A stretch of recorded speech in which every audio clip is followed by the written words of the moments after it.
Fala, crianças, tudo bem? Bom, isso aqui é um complemento à aula de formação territorial, na qual a gente vai falar dos tratados de fronteiras no Brasil colonial.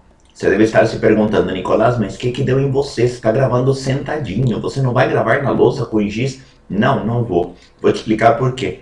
É uma aula na qual eu preciso te mostrar mapas, basicamente a aula inteira em cima de imagens. Então, como minhas habilidades de desenho são nenhuma, eu tenho duas patinhas, eu não vou tentar desenhar isso aqui, e a única forma que eu tenho de incluir imagens, a minha voz e essa carinha bonita, é através desse programinha aqui. Então, eu não consigo gravar na lousa, vou gravar por aqui. É rapidinho, são 15 minutinhos, só pra gente entender os tratados de fronteiras, tá? Então, essa aula é a respeito da formação dos tratados de fronteiras no Brasil colonial, e a gente vai perceber que os tratados de fronteira no Brasil colonial, de certa forma, deram ao Brasil a cara que tem hoje. Dos tratados do Brasil colonial até o dia de hoje, a grande mudança vai se chamar Acre. De resto, o território vai se manter mais ou menos na configuração que era já no período colonial. Quer ver? Para a gente entender esse processo, eu preciso que você olhe para esse mapa aqui, que é o mapa do Tratado de Tordesilhas. Só que a gente está acostumado a olhar o Tratado de Tordesilhas só do lado do Brasil.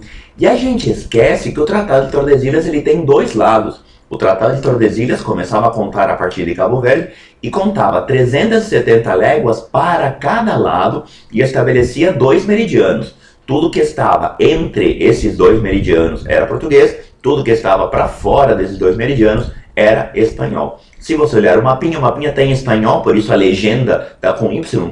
Toda a parte roxinha é a parte de Portugal, toda a parte amarelinha é a parte da Espanha.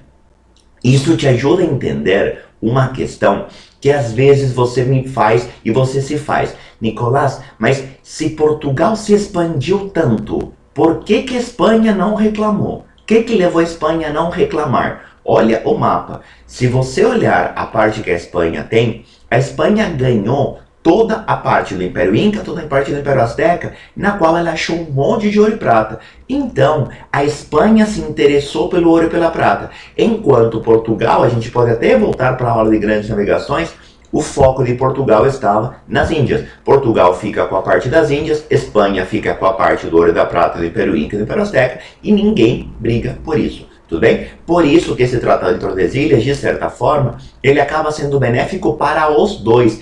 Embora, se a gente olhar em quantidade de terras, a vantagem é portuguesa. E isso deixa muita gente chocada. Quem tem vantagem aqui é Portugal e não é Espanha, tá? Vamos tentar entender agora o Tratado de Tordesilhas só pra gente, certo?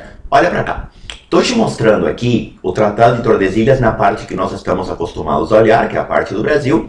E nesse mapa você tem o Tratado de Tordesilhas, o Brasil original, o Brasil das capitanias hereditárias, o Brasil da colonização e ao lado o Brasil atual. Essas fronteiras que estão aqui na parte verde são as fronteiras atuais do Brasil, certo? Claro que eu cortei um pedacinho do norte e do sul só para enquadrar melhor a imagem, mas o que eu quero que você repare é que tem Acre. Se tem Acre, só pode ser o Brasil de hoje, tá? A pergunta aqui é, como que o Brasil sai dessa configuração amarelinha para a configuração atual? E para isso, nós precisamos lembrar daquilo que nós acabamos de falar, das entradas, das bandeiras. Sim, esse mapa mostra as principais bandeiras, certo? As bandeiras de caça ao índio, as bandeiras que vêm para o sul, as bandeiras de mineração, as bandeiras que vão para a região central, as bandeiras de sertanismo de contrato na região nordeste, certo? Tudo dentro da lógica das monções, das viagens, das expedições, que deram ao Brasil um território muito maior do que o território original. E aí a primeira pergunta que você me faz, Nicolás, mas por que a Espanha não reclamou na hora? Porque a ação dos bandeirantes, ela se dá enquanto está rolando a União Ibérica. O processo de interiorização ele é contemporâneo à União Ibérica, sim? Ou seja, o período em que Espanha e Portugal são uma coisa só. Espanha domina Portugal, o Tratado de Tordesilhas ele perde a finalidade. Você não vai separar você de você mesmo, certo? Resultado, você tem aqui o processo de conquista por parte de Portugal. E a Espanha, como isso não afetava seu grande interesse, chamado ouro e prata, a Espanha não deu a menor pelota para a ação dos bandeirantes. Acontece que em 1640 a União Ibérica acabou. E quando a União Ibérica acabou, foi necessário rediscutir a questão do Tratado de Tordesilhas. Por quê? O Tratado de Tordesilhas desaparece durante a União Ibérica e quando volta a ser necessário separar, Portugal já tinha empurrado essa fronteira muito para lá, certo? Olha como Portugal tinha conquistado terras que eram da Espanha. E aí nasce uma disputa, em especial, na região sul. Eu quero que você olhe para esse mapa, além de ter o país mais lindo de todos, por um acaso meu, nessa região aparecem as duas grandes áreas de disputa entre Portugal e Espanha. Se você olhar aqui no extremo sul, está Montevidéu, capital do Uruguai. E se você continuar andando em direção ao oeste, você vai ver uma cidade chamada Colônia do Sacramento. Colônia do Sacramento, não sei se algum de vocês já teve a oportunidade de visitar, vamos brincar de guia turístico, se não visitou, visite. Colônia do Sacramento é uma cidade extremamente fofinha, pequenininha, ajeitadinha, que tem uma característica muito interessante. Ela foi fundada por Portugal. Professor, mas o Uruguai era colônia da Espanha. E agora você me diz que Colônia do Sacramento foi fundada por Portugal. No tempo das grandes navegações, essa cidade ela foi ocupada primeiro por portugueses. E diante daquele princípio do uso capião, do uti possidetis, Portugal toma conta da Colônia do Sacramento. E essa cidade fica em posse de Portugal por muitos e muitos anos. Só que se você olhar onde fica a Colônia do Sacramento, tem um detalhe muito interessante aí. Colônia do Sacramento é entrada e saída do Rio da Prata. Todo navio que entra, todo navio que sai pelo Rio da Prata, necessariamente vai passar por Colônia do Sacramento. E mais, Colônia do Sacramento está a 30 quilômetros de Buenos Aires, frente a frente, certo? Ou seja, da capital do chamado Vice-Reino do Prata. Quando você for estudar a América Espanhola, você vai ouvir falar desse Vice-Reino do Prata como um dos vice-reinos mais importantes da América Espanhola, porque é através dele que era escoada a prata e o ouro que vinha lá da região andina, tá?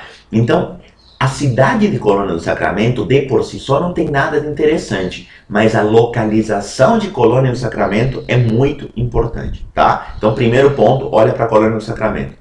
E o segundo ponto da região sul, que deu uma série de confusões, se dá na parte mais da fronteira mesmo entre hoje Brasil e Uruguai, antigamente América Espanhola, América Portuguesa. A região dos chamados Sete Povos das Missões. Se você olhar, tem uma parte destacada que tem 7 cidades com nome de santo. São Luís, São Lourenço, São Miguel, São Nicolás, certo? São 7 povos, 7 cidades que surgiram ao redor de missões jesuíticas. Se você lembra a aula de formação territorial, eu disse para vocês que a região sul é a região onde ficavam as missões jesuíticas. Resultado, essa região é uma região que era ocupada por missões espanholas e portuguesas. Lembrando que a Igreja Católica ela é supranacional. A Igreja Católica não é portuguesa, não é espanhola, é a Igreja Católica, certo? Só que, para aquela região, os bandeirantes foram, em grande quantidade, roubar índios, as monções e principalmente as bandeiras de caça ao índio, que vão fazer com que muitas missões fiquem vazias, certo? Quando essas missões são vazias, essas missões ficam desocupadas, os padres voltam e aquela terra se torna uma terra desocupada. Essa terra desocupada é a terra que vai ser utilizada pela pecuária no sul do país. A criação de gado no Brasil, ela vai se expandir e vai ocupar a região que antigamente era das missões. Só que se você olhar, essas missões estão todas para lá do Tratado de Tordesilhas. Ou seja, Portugal ocupou, através do que os bandeirantes fizeram primeiro e da pecuária depois, Portugal acabou ocupando uma terra que era da Espanha, certo? O que eu quero que você perceba? Que existe uma região de claro conflito entre Portugal e Espanha. Nicolás, como isso vai ser resolvido? Isso vai ser resolvido fazendo um novo tratado de fronteiras chamado Tratado de Madrid. Aliás, eu acho que você já entendeu isso, mas se não eu te conto, o Tratado de algum lugar, ou algum lugar é a cidade no qual foi assinado o tratado. Tordesilhas é uma cidade, Madrid é uma cidade, daqui a pouco vem Santo Ildefonso, Badajoz, cidades, certo? Petrópolis mais para frente, sim? Olha o Tratado de Madrid. O Tratado de Madrid basicamente dá ao Brasil a configuração atual. O Tratado de Madrid dá ao Brasil basicamente todas aquelas posses de Portugal. Todas aquelas terras que Portugal um dia ocupou continuam agora sob posse portuguesa e mais para frente vão formar o Brasil. Se você reparar em relação a Tordesilhas, o Tratado de Madrid dobra o tamanho do Brasil. Uma das questões mais clássicas em relação ao Tratado de Madrid é qual é o princípio por trás do Tratado de Madrid? Resposta: o princípio é o uti possidetis. É meu aquilo que eu uso. Portugal toma conta de todas as terras que ela ocupou. O Tratado de Madrid, ele legaliza o uti possidetis português. Porém, o Tratado de Madrid obriga a que Portugal devolva à Espanha colônia do Sacramento. Se você olhar o mapa do Tratado de Madrid exatamente inclui os 7 povos das missões, mas colônia do Sacramento, que na outra ponta, na parte oeste do Uruguai, volta a ser território espanhol. Nicolás, mas o que a Espanha quer tanto com essa colônia do Sacramento? Lembra, o controle do Rio da Prata. Essa é uma região de navegação, é a região de escoamento de ouro e de prata, certo? E entrada e saída de navios à frente de Buenos Aires. Então, para a Espanha era muito importante recuperar essa região. Basicamente, a Espanha trocou colônia do Sacramento por todas as terras ocupadas por Portugal. Spoiler, essa mesma colônia do Sacramento, esse mesmo Rio da Prata, vai causar altíssimas tretas já com Brasil, Uruguai e Argentina independentes no período imperial. Inclusive, essa vai ser um dos focos de conflito na tal da Guerra do Paraguai. Certo? Então, o Tratado de Madrid, ele legitima o uti possidetis português e consolida as posses portuguesas na América. Embora mais para frente venham a surgir mais tratados, o importante de você guardar é esse, porque é o Tratado de Madrid que dá forma ao Brasil e dá forma basicamente atual ao Brasil, estabelecendo as posses portuguesas. Tá? Nicolás, mas você falou que tem mais tratados. Tem sim. Ó, o que acontece? A Espanha vai reivindicar a região dos 7 povos das missões por conta de uma dívida que Portugal tinha com a Espanha. Portugal entra em crise no início do século XVIII, toda a questão do Tratado de Mito e dos panos e vinhos que a gente ainda vai discutir. Portugal deve dinheiro para a Espanha. A Espanha, em troca da dívida, exige a devolução dos 7 povos das missões. E chega a ser assinado um tratado chamado Tratado de Santo Ildefonso, pelo qual se devolve à Espanha a região dos 7 povos das missões. Só que aqui surge um problema. Uma coisa é a teoria, outra coisa é a prática. Como diria um grande amigo meu, entre a teoria e a prática, às vezes só tem um mundo no meio. O que acontece aqui? A região dos 7 povos das missões foi ocupada por portugueses, certo? Em 1777 é assinado um tratado chamado Tratado de Santo Ildefonso, pelo qual essas terras seriam devolvidas para a Espanha, tá? Acontece que isso é assinado na Europa, na cidade de Santo Ildefonso, mas quando a notícia chega nos colonos portugueses que habitavam aquela região, eles simplesmente se recusam a sair. Daqui não saio, daqui ninguém me tira. Vai para onde? Vem em mim, eu não saio daqui. E os colonos portugueses se recusam a sair dessa região.